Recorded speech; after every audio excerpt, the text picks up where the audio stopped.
سلام، مرحبا بكم في قناة روتينات أم محمد الأصلية. هذا غدايا كان برا بعد ما روحت من الخدمة. رحت غديت برا راسي براس الطباخ، واش نقول لكم وحدي وحيدة.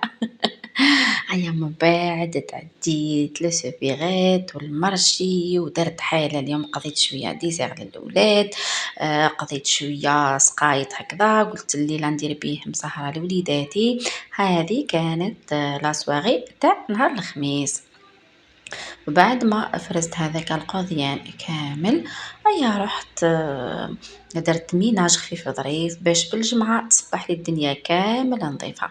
وهذا يا البنات التيسيو اللي كنت شريته لماما باسك عندها عرس. قولوا لي رايكم فيه حبيباتي، من بعد الفيديوهات الجاية نوريه لكم كيفاش تخيط وكيفاش توقف بيان سور يا حبيباتي. القماش كنت شريته ب250 ألف، وأكيد كل ما نفوت نتفكر بنيتي الحبيبة ولازم نشري لها حاجة. كنت شريت لها هاد ليبا باش تلبسو مع لي جيب كوم لي متر ميتا غير على جيب يا ماما لي جيب يا ماما لي غوب.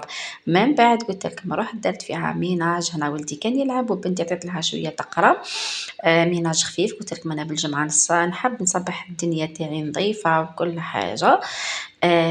وهذا كان عشايا البسيط المتواضع، شوية حميص شوية فازولا وخلاص. البنات اللهم ديمها نعمة واحفظها من الزوال. وهذه كانت سهرتي البسيطة، كنت وجدتها وليداتي وحدهم ودرت انا والمعلم وحدنا. حبيباتي اذا عجبكم الفيديو ما تنساوش جيمو ابوني ودمتم سالمين.